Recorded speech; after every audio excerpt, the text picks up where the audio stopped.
홍수 심판이 이제 끝났습니다. 방주에서 거의 1년 넘는 시간 동안에 이들이 고립되어 있다가 드디어 우리가 지난주에 함께 묵상했던 것처럼 다 바깥으로 나왔어요. 육지로 내려왔단 말이죠. 노아와 그의 가족 8명, 그리고 방주 안에 있었던 모든 짐승들이 다 바깥으로 나왔습니다. 참 장관이었을 것 같아요. 탁 문이 열리고 우르르 나오는데 막 사자, 막 코끼리, 기린 막 나가서 각자의 자기의 갈 길을 찾아서 가는 그 장면 말이죠. 방주 안에 같이 있는 동안에는 이 사람하고 이 동물, 짐승들이 아마 이 전우회로 묶여져 있었을 것 같아요. 이 생명을 보존한 동지들이잖아요. 그 안에서 참 그렇게 잘 있었습니다. 그런데 이제 무트로 나온 뒤부터는 사람과 동물의 관계가 좀 달라지기 시작합니다. 이전과 같지 않을 거예요. 왜냐하면 이제 하나님께서 이 동물의 고기를 이제 인간에게 식량으로 허락하셨기 때문입니다. 이때부터 이제 시작이 되는 거예요. 본문 1절 보세요. 하나님은 구원받은 그 노아와 가족들에게 복을 주셨다고 합니다. 그럼 하나님은 이들에게 구체적으로 어떤 복을 주셨을까요? 어떤 복? 맞아요. 우리 조건사님 딱 맞히셨어요. 제가 질문을 딱 하면 보통은 그 본문 안에 질문들이 다 있습니다. 자, 보세요. 3가지 복을 주셨다고 하는데 무슨 복을 주셨대요? 생육하는 복, 그리고 번성하는 복, 그리고 그 땅에 충만한 복을 하나님께서 노아와 그의 가족 8명에게 부어주셨다라는 것입니다. 생육한다라는 것은 말 그대로 자녀를 많이 낳아서 기르는 거예요. 그리고 번성한다라는 것은 뭐 그대로 말 그대로 이렇게 차는 거고요. 그리고 땅을 가득 채우는 그 충만한 복을 이 인간들에게 주셨다라는 겁니다. 사실 하나님께서 주시는 이 복은요, 지금 노아의 가족에게만 처음 주신 복이 아니에요. 저 표현이 참 낯이 익죠? 누구에게 저런 복을 처음에 주셨을까요? 아담과 하와에게. 우리 창세기 1장 28절 함께 읽겠습니다. 시작. 하나님이 그들에게 복을 주시며 하나님이 그들에게 이르시되 생육하고 번성하여 땅에 충만하라, 땅을 정복하라, 바다의 물고기와 하늘의 새와 땅에 움직이는 모든 생물을 다스리라 하시니라. 아담과 하와에게, 최초의 사람에게 하나님께서 이런 복을 주셨다라는 것입니다. 정복하라는 거예요.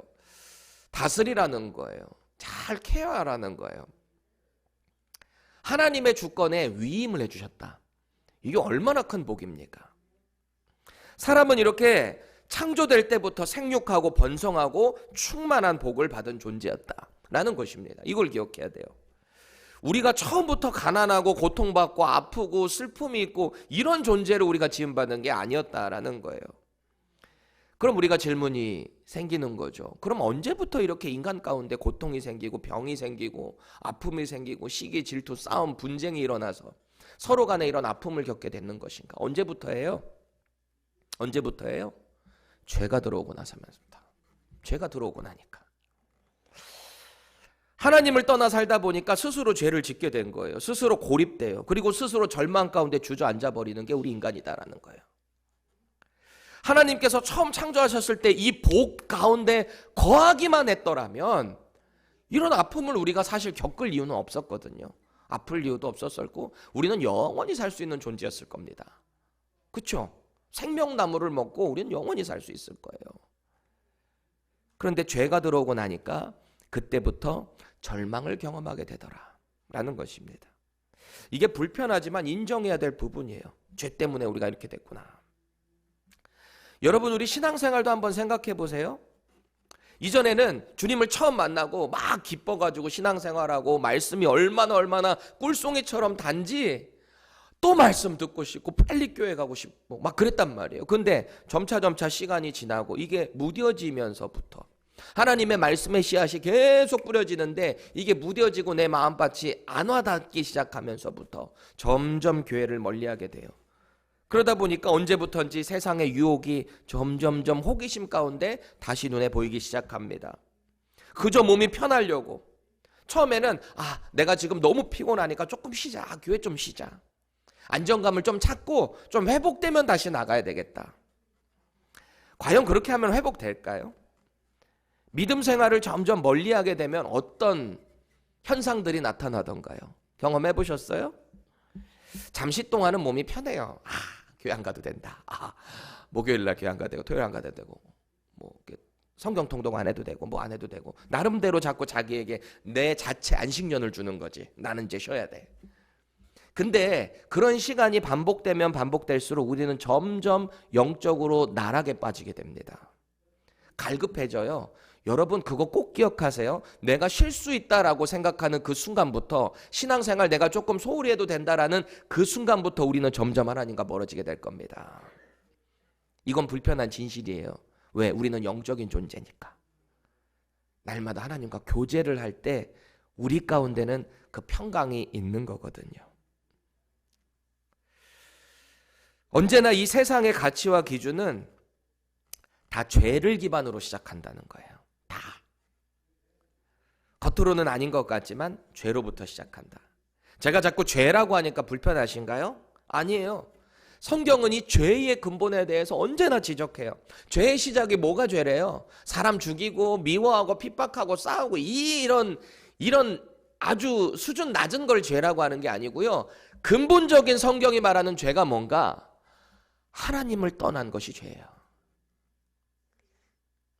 내가 하나님처럼 살아가는 것이 죄예요. 왜 그런 사람들 있죠? 나는 내 주먹이 하나님, 나는 이 주먹을 믿어. 나는 내 경험을 믿어. 나는 내 지식을 믿어. 이게 다 하나님을 떠난 자들의 죄의 모습이다 라는 겁니다. 하나님께서 사람을 처음 창조하셨을 때는 우리를 사랑해 주셨어요. 그리고 복을 주셨어요. 복을 주시고 그 복을 다시 받기를 원하셨어요. 어떻게 해요? 영광을 받기를 원하시는 거죠. 그래서 하나님은 우리를 영광 받기 위한 존재로 우리를 만드셨다라고 성경은 기록하잖아요. 너무 외우기 쉽다 그랬죠. 이사야 43장 21절 4, 3, 2, 1 하나님이 우리를 만드신 목적이 뭐래요? 하나님을 찬송하게 하려 함이라. 여기서 말하는 찬송은 단순히 우리가 노래 부르는 그 찬송을 이야기하는 게 아니에요. 우리 전반적인 모든 인생에 거쳐서 하나님께 프레이즈하는 거. 그게 찬송입니다. 우리를 그런 존재로 지으셨다는 거예요. 그런데 인간의 죄가 들어오고 나니까 그런 삶이 단절이 되는 거죠. 그때부터 영적인 핍절, 곰핍이 언제나 그 인생 가운데 머물게 된다라는 겁니다. 그러고 보면 사실 우리가 말하는 그 자유의지라는 게 얼마나 하찮은 건지 모르겠어요. 자유의지. 그저 죄를 선택할지 선택하지 않을지에 대한 제한적인 기능인 게 자유의지예요. 우리가 자유의지를 가지고 하나님의 영광을 위해서 자유를 선택할 수 있을까요? 못한대요. 성경은 그거 못한대요. 성령님이 우리 가운데 함께 하시고 하나님이 기뻐하시는 일이 뭔지 가르쳐 주실 그때만 우리가 할 수 있대요. 그리고 그 능력을 주실 때만 우리가 하나님이 기뻐하시는 일을 할 수 있대요. 그러면 이 자유의지는 어떤 기능이에요? 내가 이 죄를 선택할지 말지에 대한 선택뿐입니다. 아주 하찮은 기능일 뿐인 게 이 자유의지라는 거예요. 죄를 선택하게 되면 하나님을 떠나게 되는 거고요. 선택을 안 하게 되면 그저 하나님의 복 안에 머무는 그 복된 삶을 사는 거예요. 사실 본전인 거예요. 원래 우리는 하나님의 복 안에 거하는 존재로 지음받았잖아요. 그러니까 이놈의 자유의지라는 게 죄를 선택하게 될 때 하나님을 떠나게 된다라는 겁니다. 그래서 그 자유의지 때문에 결국 노아와 그 가족 빼고는 다 전멸했잖아요. 홍수 사건 때. 하나님 다 쓸어버리셨잖아요. 오늘 본문을 보면 이제 지구상에 남아있는 살아있는 사람은 그저 이 노아와 그의 가족 8명 뿐입니다. 다 죽었어요. 아무도 없어요. 싹 쓸어버리셨어요. 그래 가만히 생각해 보니까 하나님의 처음 이 아담과 하와를 창조하시고 너희는 이 땅에서 생육하고 번성하고 충만하라 정복하라 이 복 주셨잖아요. 그리고 지금 싹 리셋 포맷한 다음에 다시 시작하면서 너희들 똑같은 말 하는 거잖아요. 너희들 이 땅에서 생육하고 번성하고 충만해라. 지금 똑같은 멘트를 하고 계신 거거든요. 그래 가만히 생각을 해보니까 아담과 하와를 창조하셨을 때 2명 그리고 지금 8명 6명 더 많을 뿐이에요.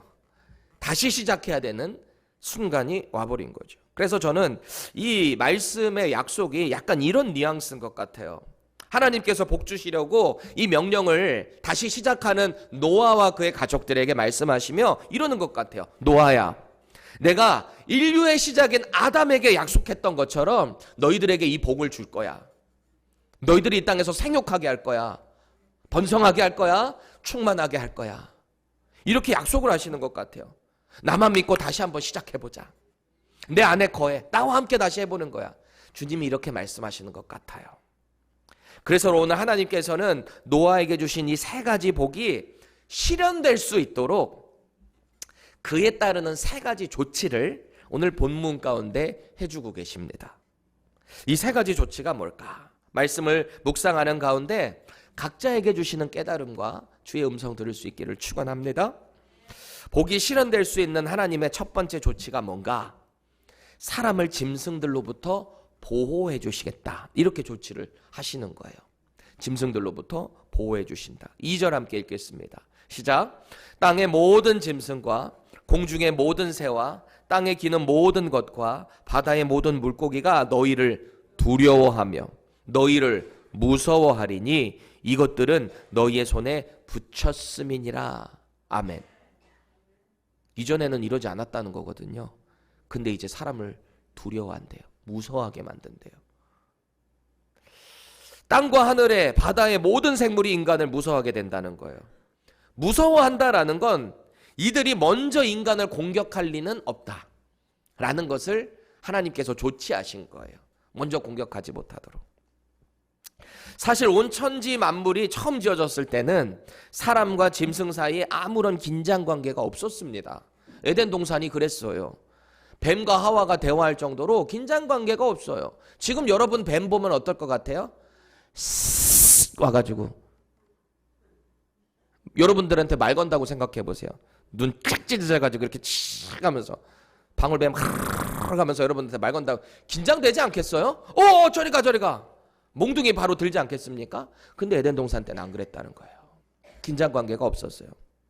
우리 이사야 11장 6절에서 8절 천천히 함께 읽어볼게요. 시작. 그때에 이리가 어린 양과 함께 살며 표범이 어린 염소와 함께 누우며 송아지와 어린 사자와 살진 짐승이 함께 있어 어린 아이에게 끌리며 암소와 곰이 함께 먹으며 그것들의 새끼가 함께 엎드리며 사자가 소처럼 풀을 먹을 것이며 젖 먹는 아이가 독사의 구멍에서 장난하며 젖된 어린아기가 독사의 굴에 손을 넣을 것이라. 아멘. 이때가 언제를 말하는 걸까요?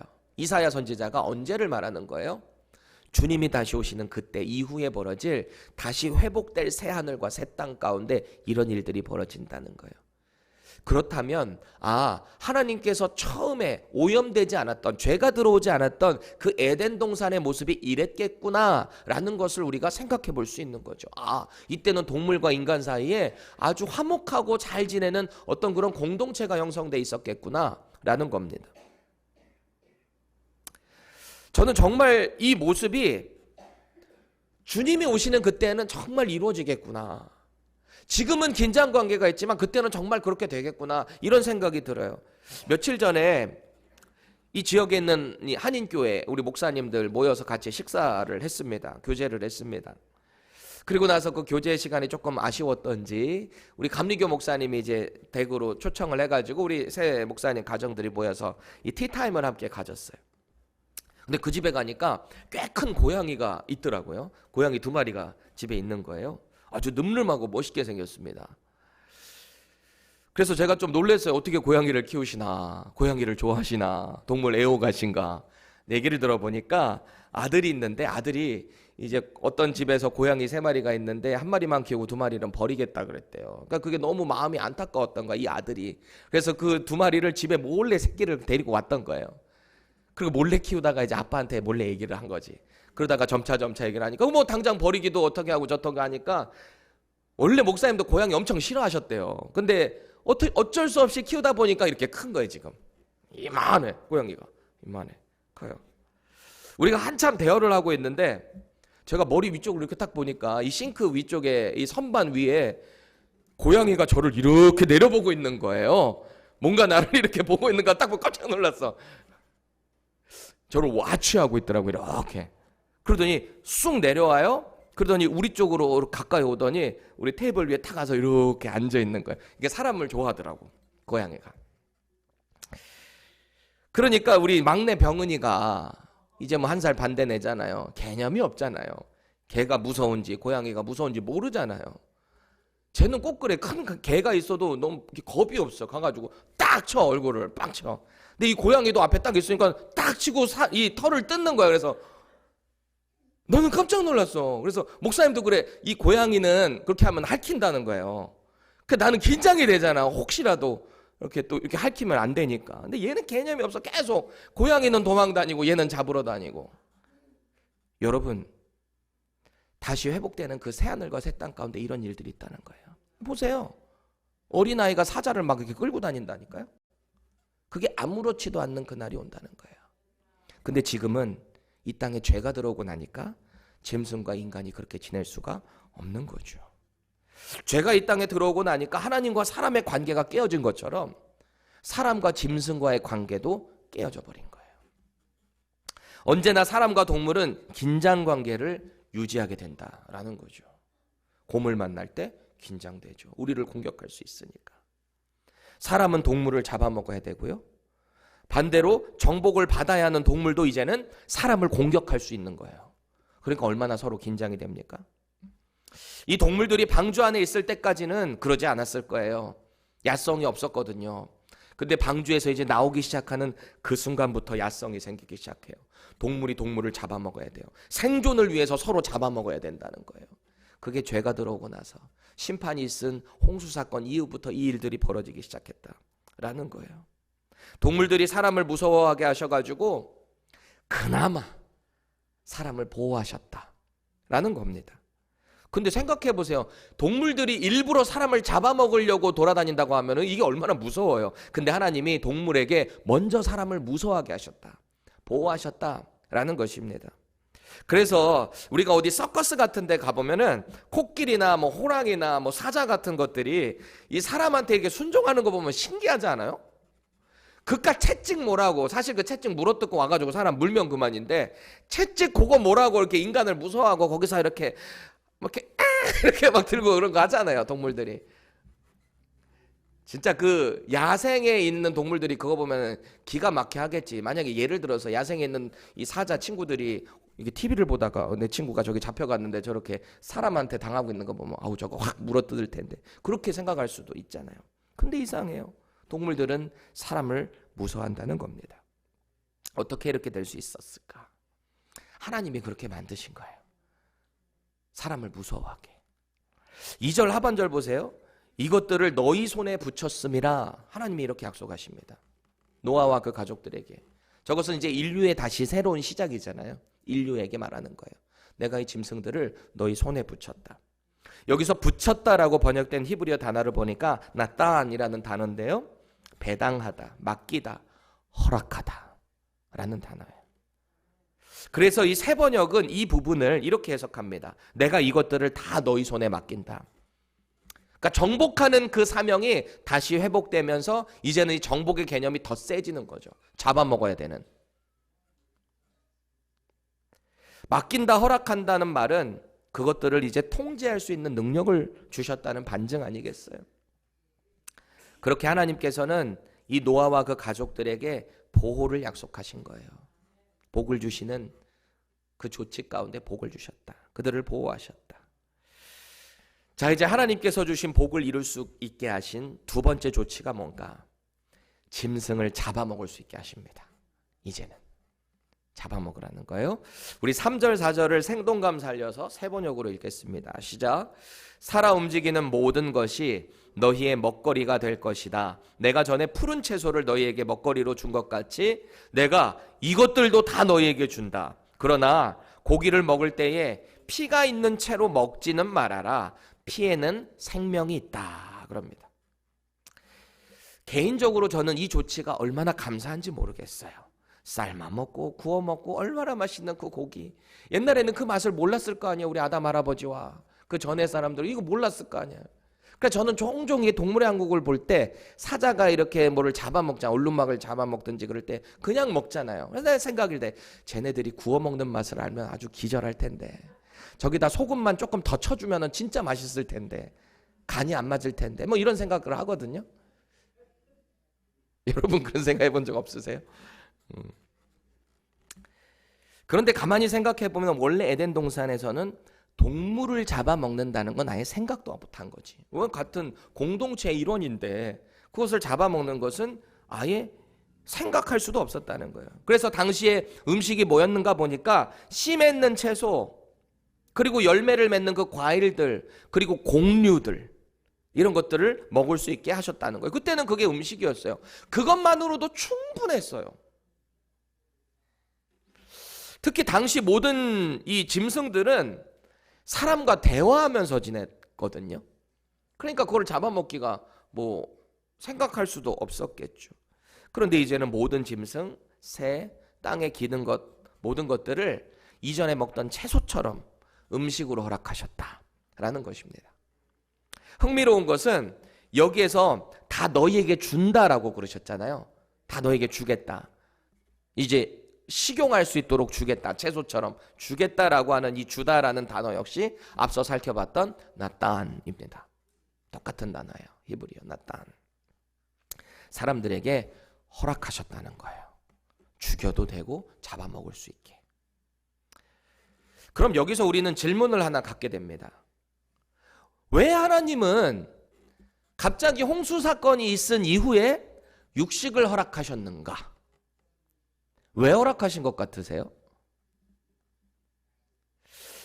근데 이것에 대한 답변은 조금 단순합니다. 우리가 쉽게도 이해할 수 있어요. 왜냐? 보세요. 이제 막 홍수가 끝나고 이 땅 가운데 이제 나왔습니다. 새로운 세상에 나왔어요. 그런데 당장 채소와 열매만으로 이들의 식량을 충당하기는 쉽지 않았을 겁니다. 그렇죠? 뭔가의 또 농경이 필요했을 것이고, 다시 이 땅도 회복되는 그 시간이 필요했을 것이고, 그렇죠? 또 사람이 죄를 짓고 나니까 이 땅에 땅도 저주를 받았거든요. 그래서 땅이 엉겅퀴를 내는 그 저주를 받았단 말이에요. 농사를 지어도 이전처럼 뭔가 딱 뿌리기만 해도 확 나는 그런 복에서는 조금 멀어졌다라고 생각이 드는 거죠. 그래서 뭐 농사가 잘 될 때는 모르겠지만 흉년이 들 때도 있을 거 아닙니까? 그러면 굶어 죽을 수 있잖아요. 그러니까 그때 부족한 부분을 육식으로 채우라는 거예요. 가만히 생각해 보니까 하나님은 에덴 동산 때도 풍성하게 음식을 주셨고요. 이제 노아 홍수 사건 이후에도 기존에 먹던 것들에다가 이제는 동물까지, 더 맛있는 이 스테이크까지 먹을 수 있게 되니까 얼마나 풍성한 음식입니까? 언제나 하나님의 복은 그렇게 풍성하게 시작이 된다라는 거예요. 부족함이 없게 해주신다는 거예요. 그게 하나님의 복이에요. 마지막으로 이 땅에서 생육하고 번성하여 땅에 충만하라, 이런 복을 주신 것 가운데 주님이 주신 세 번째 조치가 뭔가? 살인하지 말라는 거예요. 살인하지 말아라. 이렇게 조치이면서도 명령을 하고 계십니다. 우리 4절에서 6절 생동감 살려서 세 번역으로 계속 보겠습니다. 시작. 그러나 고기를 먹을 때에 피가 있는 채로 먹지는 말아라. 피에는 생명이 있다. 생명이 있는 피를 흘리게 하는 자는 내가 반드시 보복하겠다. 그것이 짐승이면 어떤 짐승이든지 그것에게도 보복하겠다. 사람이 같은 사람의 피를 흘리게 하면 그에게도 보복하겠다.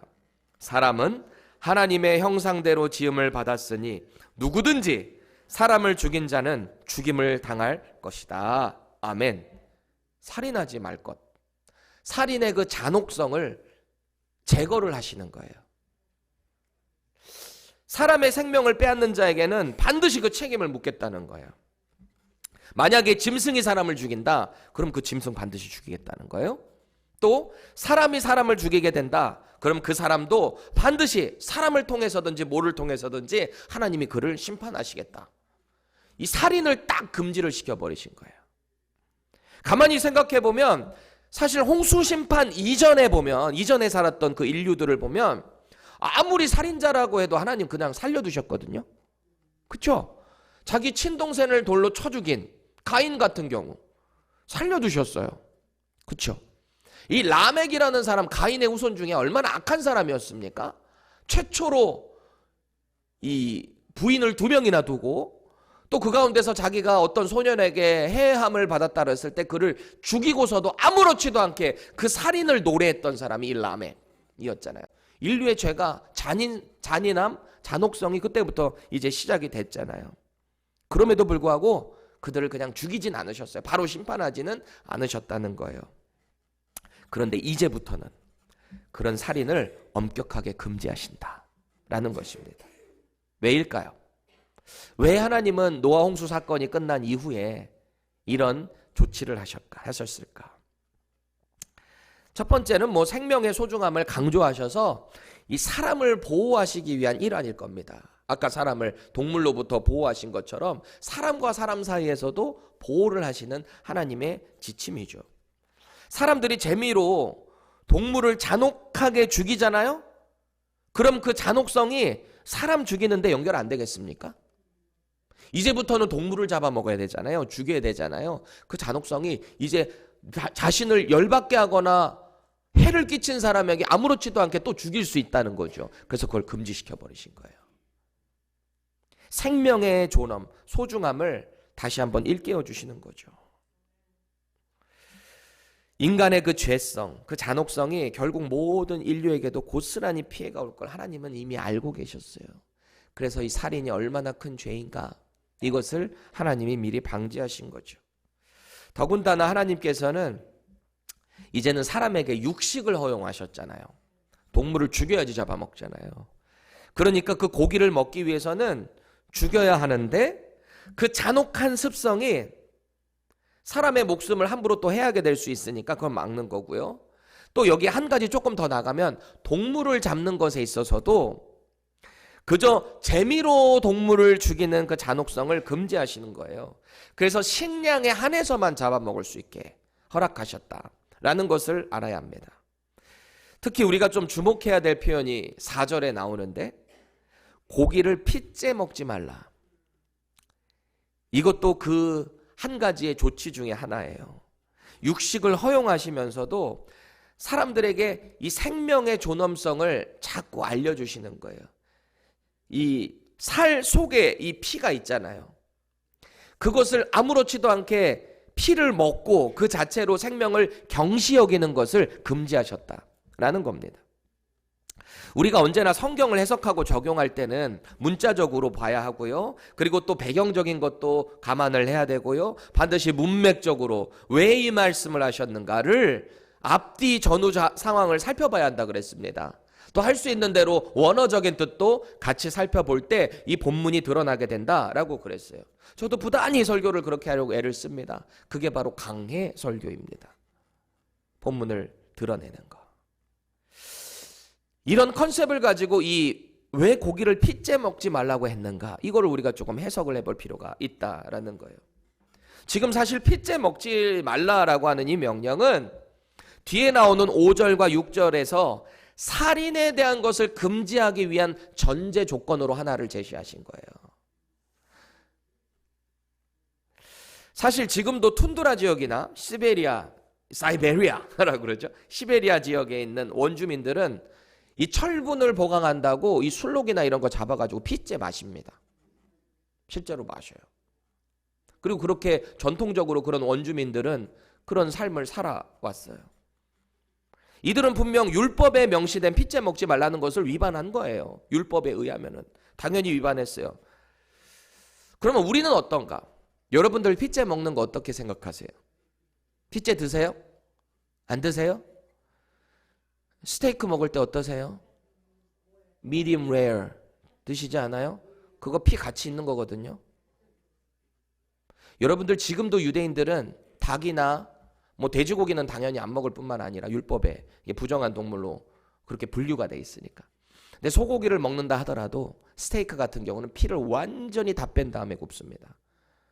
그러니까 완전히 well done 중에서도 완전히 굳어버린, 완전 딱딱한 그런 고기겠죠. 생각만 해도 육즙 다 빠진 스테이크. 어떻게 생각하십니까? 뻑뻑하겠죠?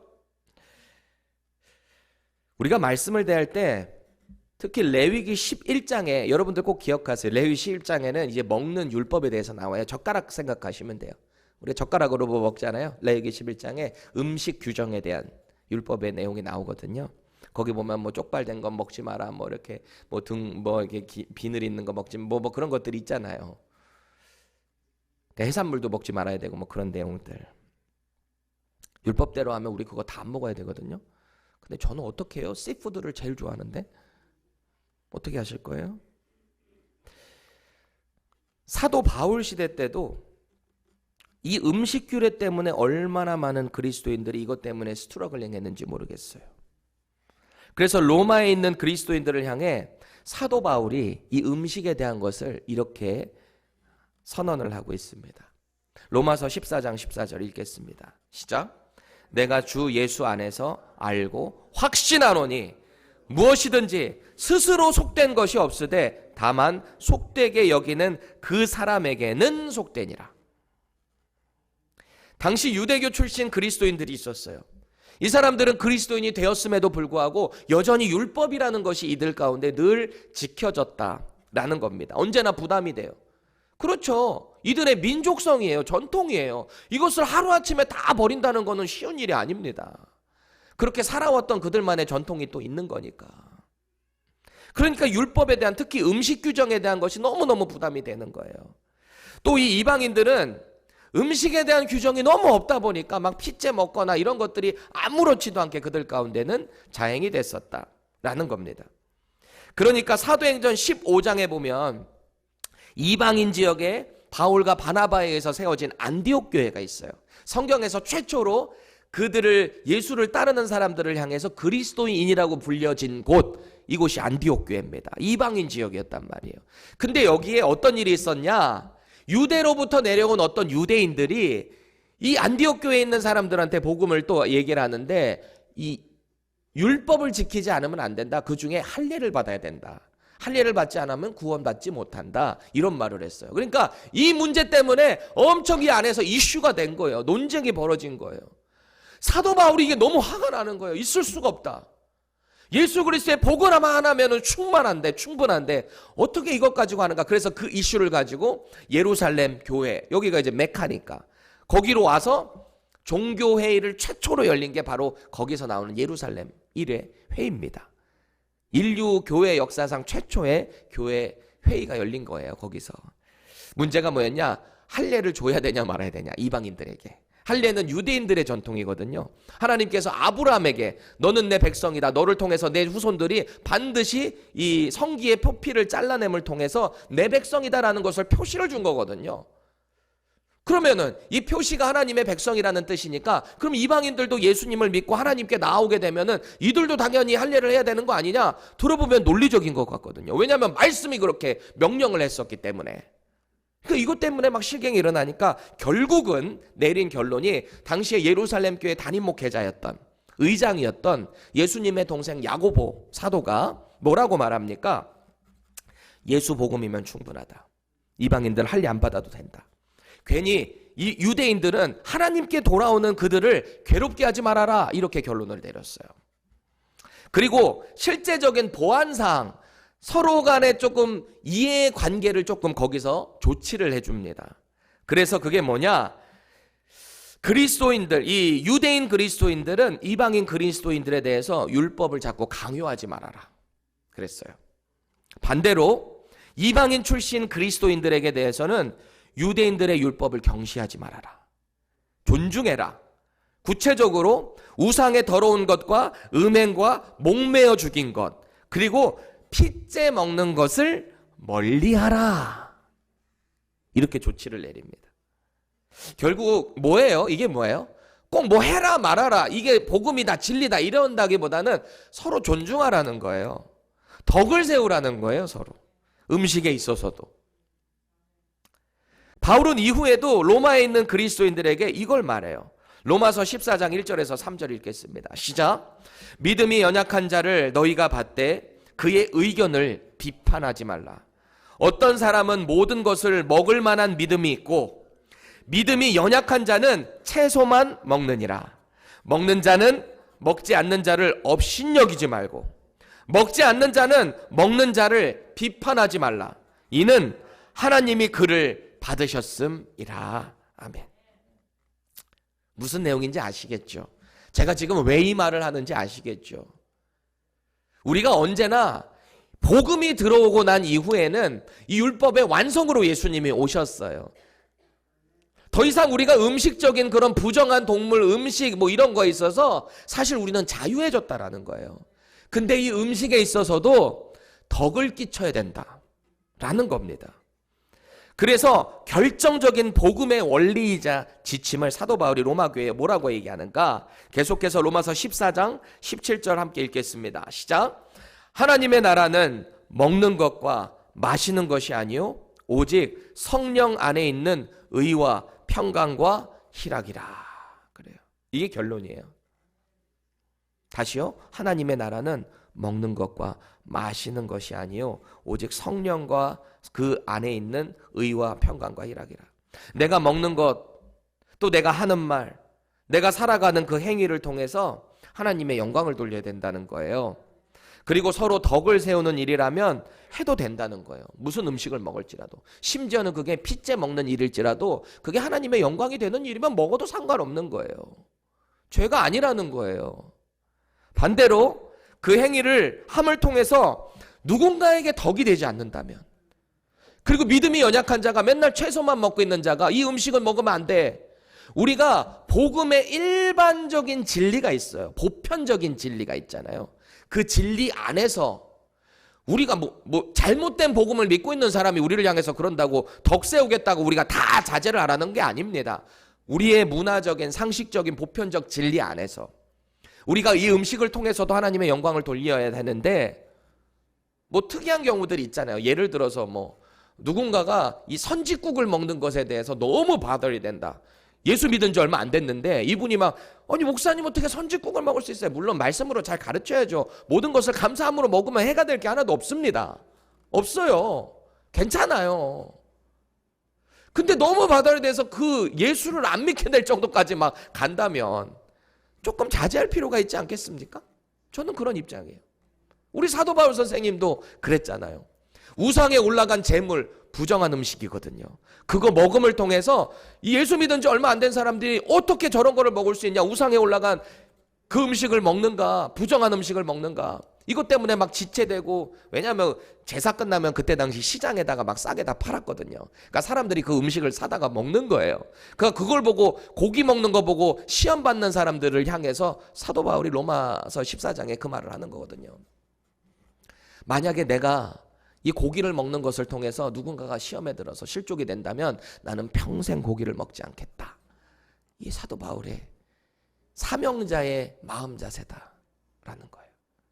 우리의 모든 삶은 하나님의 영광을 위해, 그리스도의 덕을 위해 살아가야 한다라는 거예요. 여러분, 이건 각자의 신앙의 양심 가운데 하면 되는 거예요. 누군가가 이렇게 한다라고 해서 정죄할 필요도 없고요. 그냥 존중해 주면 되는 거예요. 같은 복음 안에서 진리 가운데만 거하면 돼요. 각자의 생활 양식이 다를 수는 있다라는 겁니다. 단 우리가 절대 포기할 수 없는 것은 예수 그리스도의 복음만이 진리다라는 거예요. 그거 이외 것들은 얼마든지 우리가 포용하면서 하나가 될 수 있다라는 거예요. 제가 다시 한번 강조하지만 지금 하나님께서 노아와 그 가족들에게 고기를 핏째 먹지 말라고 명령하신 건요, 이후에 5절과 6절에서 말하고 있는, 강조하고 있는 살인하지 말라는 것을 강조하기 위한 지침이었다라는 걸 생각해야 돼요. 이거에만 집중하면 안 돼요. 핏째 먹지 말라고 그랬다, 이것만 보지 말고요. 이 피가 뭐를 상징하느냐? 생명을 상징하는 거잖아요. 그러니까 살인하지 말라는 것에 대한 조치로 주셨다는 것을 우리가 받아들여야 한다라는 것입니다. 그러니까 누가 피를 먹네, 마네, 이거 가지고 괜히 따지고 정죄하고 싸우지 마세요.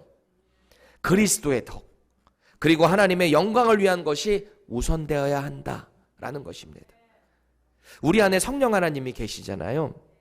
그러니까 그때그때 상황에 따라서 지혜를 분명히 주실 거예요. 저는 하나님이 인도해 주실 거라고 믿어요. 어떤 이슈가 있을 때, 논쟁이 있을 때 그것을 주님이 주시는 지혜로 겸손하게 형제를 사랑하는 마음으로 그렇게 품어주면 되는 겁니다. 우리가 꼭 기억해야 할 것이 있습니다. 살인이라는 것은 하나님의 형상을 파괴하는 거예요. 우리가 사람을 죽인다는 것. 동시에 하나님이 허락하신 그 주권을 침해한다라는 것입니다. 그게 살인이에요. 그래서 그 살인을 금지하신 거예요.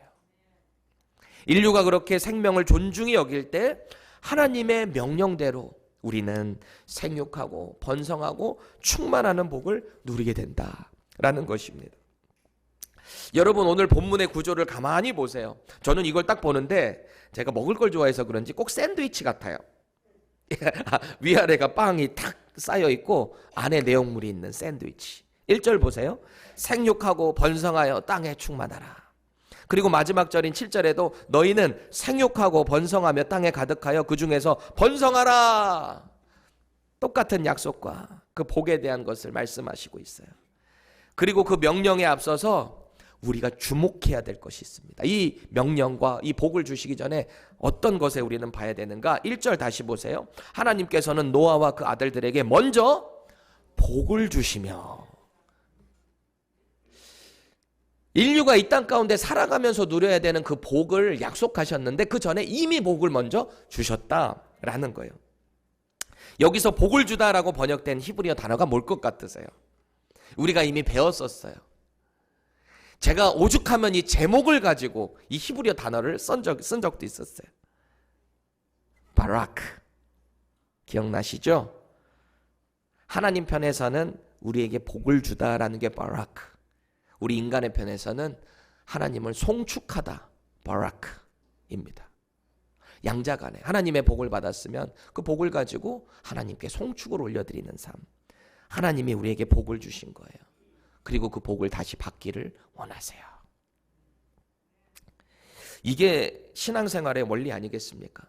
하나님의 복을 누리고 이 땅 가운데 그 복 가운데 다시 하나님께 영광 올려드리는 것. 그게 저와 여러분들의 믿음 생활 아닐까요? 여러분, 믿음 생활은요, 신나는 거예요. 재밌는 거예요. 이거 뭐 억지로 끌려오시면 안 돼요. 진짜 신나는 일이에요. 이걸 내가 너무 좋은데 뭐라고 설명해야 될 방법이 없어. 본인들이 경험을 하셔야 돼. 말씀 가운데 자꾸 실천해내고 하나님의 말씀이 꿀송이처럼 달고, 이것만큼 정말 신나는 일이 없습니다. 이해되지 않지만 내가 그 신앙생활 가운데 하나님의 복을 언제나 사모하고 말이죠. 지금 하나님께서는 온 지구를 무서운 홍수 심판으로 쓸어버리셨어요. 지금 그 이후에 벌어지는 이야기잖아요. 복을 주시는 이야기. 그 남은 자들에게 복을 주시면서 사명을 주고 계세요. 이 땅에서 생육하고 번성하라는 거예요. 명령이에요. 복이지만 또 명령이에요. 저와 여러분들은 이 명령을 어떻게 수행하고 지내고 계십니까? 인생 가운데. 저와 여러분들이 하나님의 자녀가 됐다면 하나님께 선택받은 백성 아닙니까? 예수님 아무나 믿을 수 있어요? 못 믿어요. 그 믿음 하나님 주셨다 그랬잖아요. 선택받은 사람이라면 저와 여러분들에게도 동일한 이런 생육하고 번성하고 충만해야 되는 복을 이 땅에서 누리셔야 되는 거예요. 여기서 생육하라, 번성하라, 1차적인 건 사실은 많이 아이를 낳고 출산하고 기르라라는 의미이기는 합니다. 근데 우리가 지금 이 현대를 살아가면서 너무 이 의미에만 집착할 이유는 없어요. 물론 1차적인 것은 그런 의미라 그랬어요. 아이를 많이 낳고. 그때 당시에는 이제 8명으로 시작해야 되니까 당연히 하나님께서 그런 복을 주셨죠. 번성하고 충만하라라는 명령을 주셨죠. 그런데 이 현대 사회 가운데 자녀를 많이 낳는다는 게 그렇게 쉬운 일은 아니더라 라는 거예요. 또 실제로 아무리 노력해도 자녀를 못 갖는 분들도 많거든요, 요즘. 그런 분들을 향해 말씀에 순종하지 않았다고 어떻게 말할 수 있어요? 제가 얼마 전에 한국 갔었잖아요. 아들 셋 데리고 이렇게 다니니까 막 너무 많은 사람들이 깜짝 놀라해요. 3명이나, 그것도 아들들만 이러면서. 아주 바빠요. 어디 녹음을 해가지고 다녀야 돼. 뭐 딸 하나 더 낳으라고, 뭐 자기가 책임져 줄 것도 아니면서 딸을 더 낳으라 그래. 그래서 제가 뭐 맨날 그랬어요. 공장문 닫았습니다. 맨날 그랬어요. 저 진짜 닫았어요, 공장문. 아내가 너무 입덧이 심해서 안 되겠구나. 지금 한국은 자녀를 2명만 가져도 다둥이 아빠라고 합니다. 그런 이 현대 사회를 향해서 성경적으로 우리는 최소 자녀를 12명은 낳아야 합니다. 이렇게 말할 수 있겠어요? 이건 또 아니거든요. 그렇다면 이 생육하고 번성하라는 하나님의 명령 가운데 저와 여러분들이 받아야 되는 하나님의 음성은 뭔가요? 우리가 이 말씀 가운데 고민해야 될 한 가지 부분은 오늘 하나님께서 이 복을 주시면서 명령을 하신 대상은 1차적으로 노아와 그 가족들이었어요. 그렇죠? 8명 있는 그 인류의 다시 시작되는 그 사람들이 대상이었어요. 홍수 심판이 끝나고 리셋 됐잖아요. 하나님으로부터 복받은 의인들이었어요. 그들이. 그렇다면 저와 여러분들도 의인이잖아요. 예수 그리스도를 영접하고 하나님께 의롭다함을 받은, 칭의를 받은 저와 여러분들이라면 우리도 이 복을 누려야 되는 거예요. 우리는 이 복을 어떻게 누릴 수 있을까? 1차적으로 많이 자녀를 낳는 것으로 일반화시킬 수는 없겠죠. 그렇다면 우리는 우리의 이 복된 의인의 삶을 통해 계속해서 주님께로 돌아오는 자들이 우리 주변 가운데 많아질 수 있도록 영적인 자녀를 많이 낳아야 되지 않겠습니까? 많은 사람들을 복음으로 제자 삼아야 되지 않겠습니까? 나의 삶의 모습을 통해서, 나의 언행을 통해서 자꾸 그리스도의 그 영향력을 끼쳐야 하지 않을까요? 그래서 이 땅 가운데 하나님의 복된 자녀, 그 의인들이 많아질 수 있도록, 충만해질 수 있도록 우리는 그렇게 애를 써야 하는 거예요. 하나님께로부터 받은 이 복을 우리의 거룩한 삶을 통해, 복음의 삶을 통해, 우리의 언행과 섬김과 희생과 헌신을 통해 자꾸 하나님께 영광을 올려드려야 된다는 거예요. 그게 바라크의 인생 아니겠어요? 우리에게 받은 그 복을 다시 하나님께 송축 올려드리는 것. 이 땅에서 구원받은 하나님의 자녀답게 영적으로도 계속해서 성장하시기를 바랍니다. 생육하시기 바랍니다. 번성하시기 바라요. 그래서 이 땅 가운데 하나님의 많은 자녀들이 충만해질 수 있기를 우리를 통해서 예수님의 이름으로 축원합니다. 우리 시간에 함께 찬양했으면 좋겠어요.